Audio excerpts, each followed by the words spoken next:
Hello everyone, welcome to Online Study Point. आज है 14th of November और आज की इस वीडियो में हम 14th ऑफ नवंबर से बनने वाले सभी इंपॉर्टेंट करंट अफेयर के क्वेश्चन को डिस्कस करेंगे। वीडियो की यदि पीडीएफ चाहिए तो आप हमारे मोबाइल एप्लीकेशन को इंस्टॉल कर सकते हैं। वर्ल्ड ज्योग्राफी, इंडियन ज्योग्राफी के इस कोर्स को आप परचेस कर सकते हैं। 149 इसका प्राइस रखा गया है। कुछ हम क्विक रिवीजन कर लेते हैं जो कि ऑलरेडी हमने कल की क्लास में डिस्कस कर रखा था। देखिए, भारत का ये जो पहला विश्व स्तरीय रेलवे स्टेशन है जो कि भोपाल में इसका उद्घाटन होना है प्राइम मिनिस्टर नरेंद्र मोदी जी के द्वारा। International hockey federation junior hockey world cup 2021 में भारत को रिप्रेजेंट करेंगे विवेक सागर प्रसाद। स्पेस एक्स क्रू 3 अंतरिक्ष यात्री यानी कि ये जो आईएसएस है, इंटरनेशनल स्पेस स्टेशन, इसके लिए ये जो दल रवाना हुआ है, इसका नेतृत्व कर रहे हैं भारतीय मूल के राजा चरिक। हाल ही में जो आईआरसीटीसी है, इसने धार्मिक पर्यटन को बढ़ावा देने के लिए स्पेशल ट्रेनों की शुरुआत की है। देखो अपना देश स्पेशल ट्रेनें। सड़क सुरक्षा पहल की शुरुआत ओडिशा गवर्नमेंट ने की है। और अभी हाल ही में चाइना ने अपने राष्ट्रपति के अधिकार को बढ़ावा देने के लिए एक ऐतिहासिक प्रस्ताव पारित किया है। मतलब आप कह सकते हैं कि अभी रास्ता साफ हो चुका है कि जो शी जिनपिंग है, ये अपने तीसरे कार्यकाल के लिए तैयार हैं। वर्ल्ड निमोनिया डे जो कि 12 नवंबर को मनाया गया। सीआईएसएफ, इसके प्रमुख बने हैं सील वर्धन सिंह। और त्रिपुरा में देखिए, बांस से बना पहला क्रिकेट बैट और स्टंप ये विकसित किया गया। राष्ट्रीय पक्षी दिवस ये हम 12 नवंबर को मनाते हैं। स्टार्ट करते हैं आज का हमारा पहला और इम्पोर्टेंट क्वेश्चन। कोप 27 2022 का मेजबान देश कौन होगा? तो अभी क्या चल रहा है देखिए, कॉन्फ्रेंस ऑफ पार्टीज 26 कहाँ हो रहा है? स्कॉटलैंड के ग्लासगो में। अब जो नेक्स्ट होना है 2022 का, जिसे आप कोप 27 के नाम से जानेंगे, इसे होस्ट करने जा रहा है इजिप्ट। इजिप्ट जिसे आप मिस्र के नाम से भी जानते हैं। और इसके अलावा ये तो बात हुई 2022 की, इससे जो नेक्स्ट होगा 2023 में, इसे होस्ट करेगा यूएई, जिसे कोप 28 के नाम से जाना जाएगा।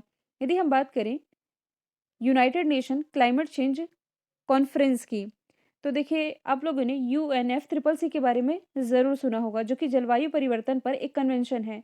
United Nations framework framework convention on climate changes. तो देखिए, इसी मुद्दे पर 1992 में पर्यावरण और विकास पर संयुक्त राष्ट्र सम्मेलन में हस्ताक्षर किए गए थे। और इसका जो मुख्यालय है UNFCCC का, इसका मुख्यालय स्थित है बॉन जर्मनी में। तो इसी UNFCCC की जो सर्वोच्च निर्णय लेने वाली प्राधिकरण है, ये कोप ही है, यानी कि कॉन्फ्रेंस ऑफ पार्टीज ही है। इसकी जो पहली बैठक है, ये 1995 में बर्लिन जर्मनी में हुई थी। और नेक्स्ट ईयर की, इस ईयर की कहाँ हो रही है? स्कॉटलैंड में। नेक्स्ट ईयर की होनी है इजिप्ट में, यानी कि मिस्र में। तो इजिप्ट जो कि अफ्रीका महाद्वीप का एक देश है। अफ्रीका महाद्वीप, पहले मैंने आप लोगों को बताया है, जनसंख्या और क्षेत्रफल की दृष्टि से विश्व का दूसरा सबसे बड़ा देश है। कर्क रेखा, मकर रेखा और विषुवत रेखा, ये तीनों ही इससे गुजरती हैं। ये जो आप देख रहे हैं, ये है हॉर्न ऑफ अफ्रीका का हिस्सा। और ये जो आप देख रहे हैं इजिप्ट, इसकी सीमा स्वेज नहर से भी लग रही है। और इधर जो ऊपर आप देख रहे हैं मेडिटेरियन सी, इससे भी लग रही है। थोड़ा सा अब इसे हम जूम करके समझ लेते हैं। आप लोगों ने इसी एरिया में एक जहाज सुना होगा जो कि लगभग 10 से 12 दिनों तक यहाँ फंसा हुआ था, जिसके कारण ये न्यूज़ निकल करके सामने आई थी। रेड सी से होते हुए यदि आप जाएंगे स्वेज नहर क्रॉस करके आप पहुंचेंगे मेडिटेरियन सी। इसके बाद आप आगे यूरोपियन कंट्री पहुंच सकते हैं। तो इसी स्वेज नहर में एक जहाज है एवर गिवन। ये जहाज फंसने के कारण ये जो इंटरनेशनल न्यूज़ बनी थी, जिसके कारण ये चर्चे में आया था। इजिप्ट की राजधानी है काहिरा, करेंसी है इजिप्टियन पाउंड। ये जो आप देख रहे हैं ना, नील रिवर जो कि दुनिया की सबसे लंबी रिवर है, ये इसी मिस्र से गुजरते हुए अंत में मेडिटेरियन सी यानी कि भूमध्य सागर में आकर के मिल जाती है। मैंने कल आप लोगों से दो इम्पोर्टेंट सवाल पूछे थे। पहले का राइट आंसर इराक था और दूसरे का राइट आंसर था ऑस्ट्रेलिया। आप लोगों के लिए आज का सवाल है, फिक्की के नए महानिदेशक कौन बने हैं? और भारत के जो मुख्य चुनाव आयुक्त हैं सुशील चंद्रा, इन्होंने किस देश के राष्ट्रपति के चुनावों की देखरेख की है? दोनों का आंसर आप लोग कमेंट बॉक्स में बताएंगे। अगला क्वेश्चन है, हाल ही में चर्चे में रहा हंसे कला किस राज्य से संबंधित है? तो ये रिलेटेड है कर्नाटक से। हंसे आर्ट, जो कि आप इमेज में देख पा रहे हैं, तो कर्नाटक के शिवमोग्गा में रहने वाले जो देवारू समुदाय हैं, यहाँ ये प्रचलित है। हंसे चितारा पेंटिंग, जो कि ग्रामीण जीवन, पारंपरिक खेती, कटाई या दैनिक जीवन के अन्य पहलुओं को ये दर्शाती है। मतलब कि पेंटिंग के माध्यम से ये अपनी भावनाओं को प्रदर्शित करते हैं। तो ये अभी चर्चे में इसलिए आई कि यहाँ के जो कलाकार हैं इस पेंटिंग से रिलेटेड इन्होंने सरकार से मांग की है कि ये इनकी जो कला है इन्हें संरक्षित किया जाए, क्योंकि इस कला इस कला में काम करने वाले जो कारीगर हैं इनकी संख्या में कमी आते जा रही है। इसलिए इस कला को संरक्षित किया जा सके, इसके लिए इन्होंने सरकार से आग्रह किया है। सेम वैसे ही आप लोगों ने सुना होगा तमिलनाडु की एक पेंटिंग, मतलब कि करप्पुर कलमकरी पेंटिंग, कलमकरी पेंटिंग जिसे अभी हाल ही में जीआई टैग मिला था। अब जीआई टैग मिल चुका है, मतलब आप कह सकते हैं कि इस पेंटिंग को एक अंतर्राष्ट्रीय पहचान मिल गई है। लोगों में डिमांड भी बढ़ सकती है, इसलिए इसे जीआई टैग मिला है। साथ ही कर्नाटक के बारे में हमने डिस्कस कर लिया। बिहार की एक मधुबनी पेंटिंग आप लोगों ने सुनी होगी और ये एग्जाम का पार्ट भी बन चुकी है। मधुबनी पेंटिंग महाराष्ट्र में देखिए, जो अजंता एलोरा की गुफाएं हैं ना, वहाँ जो चित्रकला है, ये किसका उदाहरण है? ये गुप्तकालीन चित्रकला का उदाहरण है। यहाँ हम बात कर रहे हैं कर्नाटक की। कर्नाटक की राजधानी है बैंगलोर, जिसे भारत की सिलिकॉन सिटी भी कहा जाता है। हाल ही में यहाँ के नए मुख्यमंत्री बनाए गए हैं, इनका नाम है बीएस बुम्मई। इंपॉर्टेंट नेशनल पार्क है कर्नाटक में, जैसे कि अंसी, कुद्रेमुख, बन्नरघट्टा और Nagarhole national park. Karnataka India innovation index में टॉप पर था। इसके अलावा आयुष्मान भारत योजना के क्रियान्वयन में भी कर्नाटक रहा था टॉप पर। दुनिया का सबसे बड़ा रेलवे स्टेशन ये बन चुका है कर्नाटक में, हुबली जंक्शन। इसका उद्घाटन होना बाकी है। कर्नाटक का 31वां जिला बना है विजयनगर बेल्लारी से अलग होकर के। और यदि आप फर्स्ट टाइम मेरे इस करंट अफेयर की वीडियो को देख रहे हैं, यदि आप चाहते हैं कि आप लोगों को हर दिन के वीडियो की नोटिफिकेशन मिल सके, तो आप चैनल को सब्सक्राइब कर लें, साथ ही बेल आइकन दबाना ना भूलें। अगला क्वेश्चन है, हाल ही में एनसीबी के नए महानिदेशक कौन बने हैं? एनसीबी यानी कि नार्कोटिक्स कंट्रोल ब्यूरो। तो एनसीबी के नए महानिदेशक के रूप में एस.एन. प्रधान यानी कि सत्यनारायण प्रधान, जिनकी इमेज आप देख पा रहे हैं, इनकी नियुक्ति की गई है, जो कि आईपीएस के अधिकारी हैं, मतलब कि झारखंड कैडर के आईपीएस ऑफिसर हैं। 2024 तक इनकी नियुक्ति एनसीबी के महानिदेशक के रूप में की गई है, क्योंकि अभी तक एनसीबी का कार्यभार संभाल रहे थे राकेश अस्थाना। लेकिन राकेश अस्थाना की नियुक्ति दिल्ली पुलिस आयुक्त के रूप में की गई, जिसके बाद से ये पद खाली था और इन्हीं का स्थान अब ले लिया है सत्यनारायण प्रधान ने। एनसीबी की यदि हम बात करें तो एक प्रकार की खुफिया एजेंसी है, जो कि ड्रग तस्करी से लड़ने के लिए और जो भी अवैध पदार्थ होते हैं इनके दुरुपयोग से बचाने का ये कार्य करती है। और इसके कार्य की यदि हम बात करें तो देश के किसी भी क्षेत्र में किसी भी प्रकार की यदि अवैध तस्करी हो रही है मादक पदार्थों की, तो इसे ही रोकना इसका प्रमुख कार्य होता है। इसे अलग पॉइंट में मैंने लिखा था, ये साथ में ऐड हो गया है, इसलिए चलिए मैं पीडीएफ में मॉडिफाई कर दूंगी। एनसीबी की स्थापना 1986 में हुई और हेडक्वार्टर इसका नई दिल्ली में स्थित है।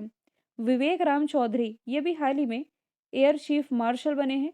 आर हरि कुमार ये बन गए हैं हमारे इंडियन नेवी के नए प्रमुख। और सील वर्धन सिंह ये सीआईएसएफ यानी कि सेंट्रल इंडस्ट्रियल सिक्योरिटी फोर्स के महानिदेशक बन गए हैं। अगला क्वेश्चन है, हाल ही में राज्यसभा के महासचिव कौन बने हैं? तो राज्यसभा के महासचिव के रूप में अभी हाल ही में पीसी मोदी की नियुक्ति कर दी गई है। अब देखिए, ये वही पीसी मोदी हैं जो कि सीबीडीटी के पूर्व अध्यक्ष थे, यानी कि अभी तक अध्यक्ष थे। सीबीडीटी यानी कि central board of direct tax. देखिए, दो तरह के कर होते हैं, एक होता है प्रत्यक्ष कर, दूसरा होता है अप्रत्यक्ष कर यानी कि डायरेक्ट टैक्स और इनडायरेक्ट टैक्स। तो भारत में डायरेक्ट टैक्स को रेगुलेट करने के लिए जो बॉडी बनाई गई है, इसे central board of direct tax कहते हैं। ठीक है, और इसी के अध्यक्ष अभी तक थे पीसी मोदी। और इनकी नियुक्ति अब राज्यसभा के महासचिव के रूप में कर दी गई है। ये स्थान लेने जा रहे हैं पीके रामाचार्यालू का।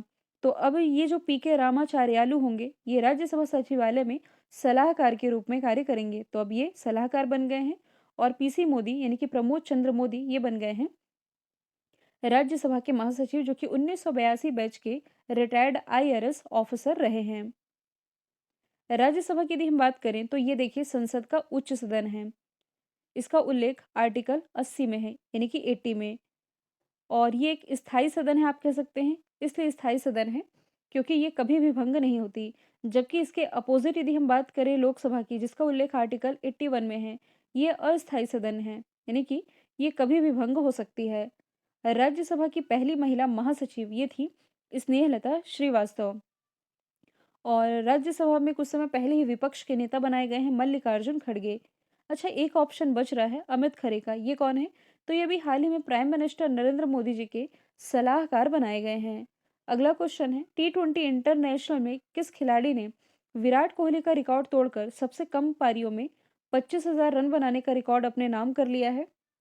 तो देखिए, इनमें से जो बाबर आजम हैं, बाबर आजम जो कि पाकिस्तानी खिलाड़ी है, इन्होंने अभी हाल ही में विराट कोहली का रिकॉर्ड तोड़ा है और T20 इंटरनेशनल में सबसे तेजी से 2500 रन बनाने वाले खिलाड़ी बन गए हैं। विराट कोहली ने 2500 रन बनाने में 68 पारियां ली थी, जबकि बाबर आजम ने ये कारनामा 62 पारियों में कर दिखाया है। इसी के साथ 78 पारियों के साथ ये कारनामा करने वाले, या आप कह सकते हैं इसमें तीसरे नंबर पर है ऑस्ट्रेलिया के captain Aaron Finch. Rashid Khan की यदि हम बात करें तो ये अफ़गानिस्तान से बिलॉन्ग करते हैं। मैंने आप लोगों को बताया था कि 400 T20 विकेट लेने वाले दुनिया के सबसे युवा गेंदबाज राशिद खान ही बने हैं, जबकि बांग्लादेश के जो शाकिब अल हसन हैं, शाकिब अल हसन T20 में सबसे ज़्यादा विकेट लेने वाले खिलाड़ी हैं, बांग्लादेशी हैं।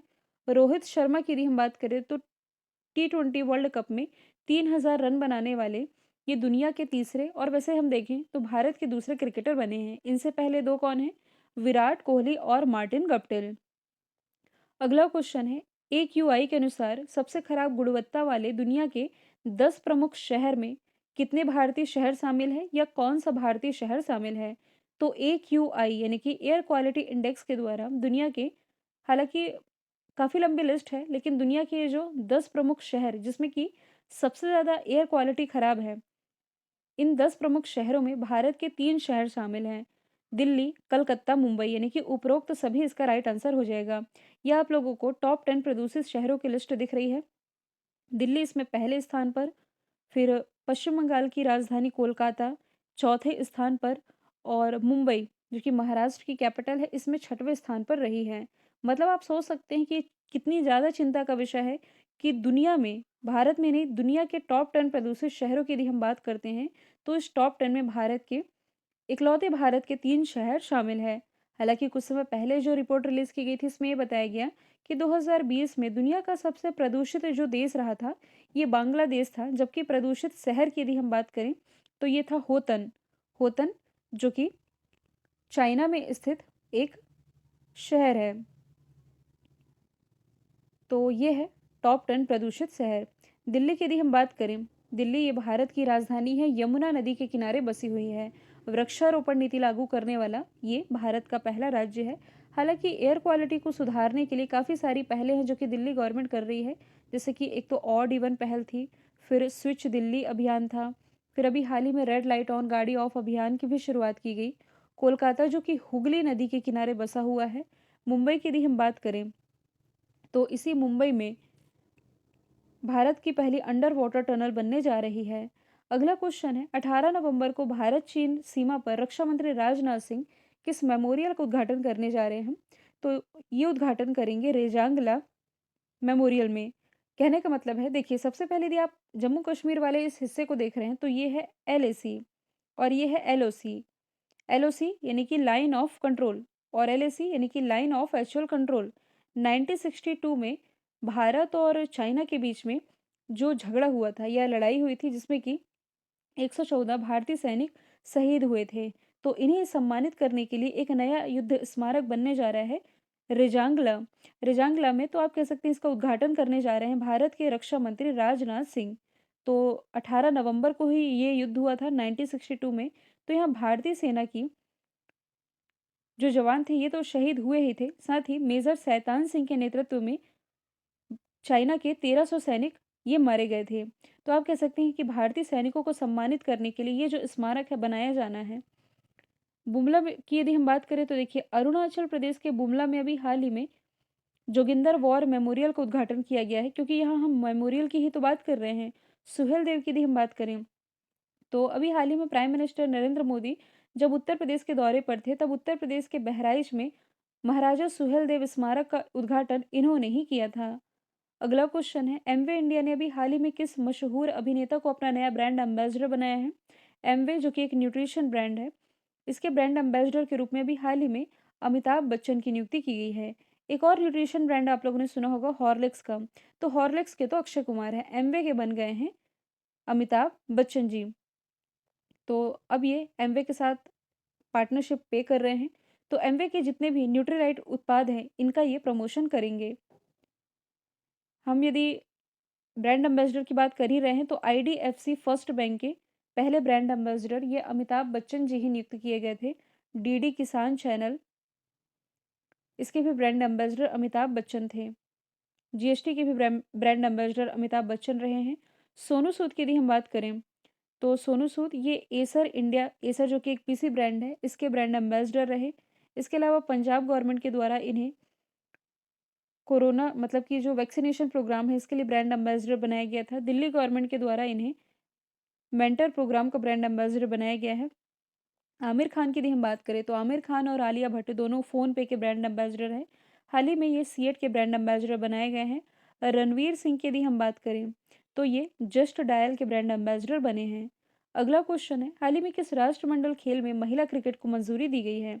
राष्ट्रमंडल यानी कि वही कॉमनवेल्थ गेम्स, जो कि अगले साल होने हैं बर्मिंघम में। 2022 के ये जो खेल हैं, इसमें अब महिलाओं के इस क्रिकेट को मतलब कि महिला क्रिकेट टी20 फॉर्मेट के साथ अब ये कॉमनवेल्थ गेम्स में डेब्यू करने जा रही है। कॉमनवेल्थ की हम बात कर रहे हैं, यानी कि राष्ट्रमंडल खेलों की, तो इसकी जो शुरुआत है 1930 में की गई थी। कहाँ से की गई थी? हैमिल्टन, कनाडा से। और ये 4 साल में एक बार आयोजित किए जाते हैं। यहाँ वेन्यू की बात की जा रही है, तो देखिए भारत 2023 में आईसीसी मेंस वर्ल्ड कप ये होस्ट करेगा। जापान में अभी हाल ही में टोक्यो ओलंपिक और पैरालंपिक संपन्न हुए हैं। फिर ऑस्ट्रेलिया में देखिए जो ओलंपिक होने हैं, ऑस्ट्रेलिया इसे होस्ट करेगा। ऑस्ट्रेलिया के ब्रिस्बेन में इसका आयोजन होना है 2032 में, जबकि 2036 में इसकी मेज़बानी करेगा अपना देश भारत। अब ये क्वेश्चन मैंने रिवीजन के लिए रखा है।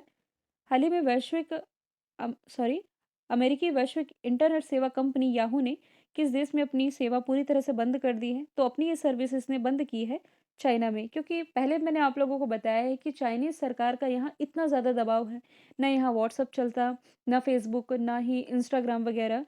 तो ये सब चीज़ पर पाबंदी लगा रखी है इन्होंने, और एक तरह के दबाव के चलते जो याहू कंपनी है, इसने अपनी पूरी तरह से सर्विस बंद करने का फैसला किया है चाइना में।